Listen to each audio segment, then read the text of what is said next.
does your OFS handle billing for you?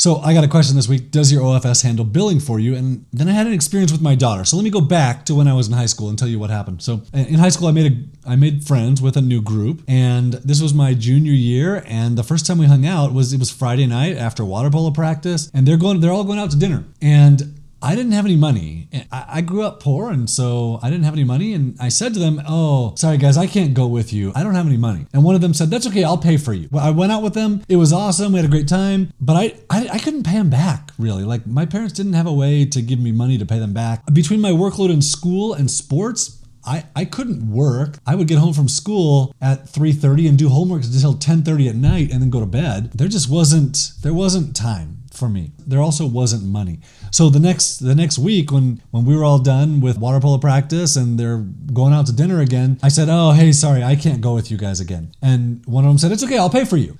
And that became a thing. Like, they would pay for me every time, and we were friends for years. And we're still friends. It's years and years later. And at some point I asked that friend, why do you pay for me? And he said, well, my parents spoil me, and so I want to spoil my friends. And he did. And it was amazing. Like, it was such a good example to me that I've carried through my life of trying to help other people. So this is where it comes to my daughter. So recently I had a conversation with her because I noticed that she has a friend who she keeps billing via Venmo to get money for stuff. $4, you owe me $4 for this thing. $8, you owe me $8 for this thing. And I finally said to Addie, why do you keep billing this friend? You have so much money. Why do you ask her for $4? She doesn't have that much. Why don't you just pay for her? And she realized, like, yeah, you know what? My parents kind of spoil me, and I should spoil my friends. Just like I told her the story of what happened with me. And so I noticed she stopped billing this friend, which is really awesome. So let's get into billing then. So I got this billing question from a customer.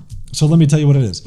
He says, does your OFS handle billing? I have a consulting business and charge high ticket prices for large packages. I'm very hesitant to have my OFS get involved with the billing or even know how much I'm charging because I feel that if they do, the discrepancy between their salary and these fees will be shocking for them and awkward for me. So my answer is, first of all, we don't have billing in my business. We have customers, they pay, they use a credit card, subscription. We don't bill clients. We don't have high ticket things. It's not how we do things. But your OFS has no idea. Like, they have no idea what expenses are involved. They don't know, just because they send a big bill to someone, they don't know what you have done to get that. Or they don't know what other things are going on in your business to allow you to bill like that or to do the work. There's just so much that goes on that nobody else really knows who's making what money. And even if they did, well, it doesn't really matter. An employee is an employee. And it's their job to help you, and you pay them, and they get stability out of it. You're the one taking the risk as an entrepreneur. So it probably will not be awkward for them to see these things, and it shouldn't be awkward for you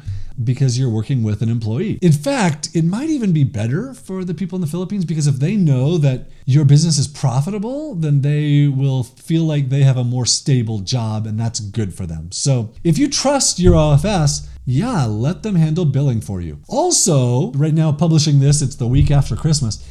Now's probably a pretty good time to start getting your OFS to do something new for you. Like, you have this process that you've been wanting to do for a while, you haven't done it. It might be having them handle billing for you. Now's a good time to start recording videos. A Snagit video is really easy to do. And start creating training and organizing what you need for them to implement this new process for you. And either start giving it to them now and don't expect anything till after New Year, or start gathering this stuff and give it to them after the New Year so that they can start implementing a new process for you. Get a jump on your New Year's resolution. Get something off of your plate, something new. Now's a good time to spend a little bit of mental energy and get someone else doing that work for you.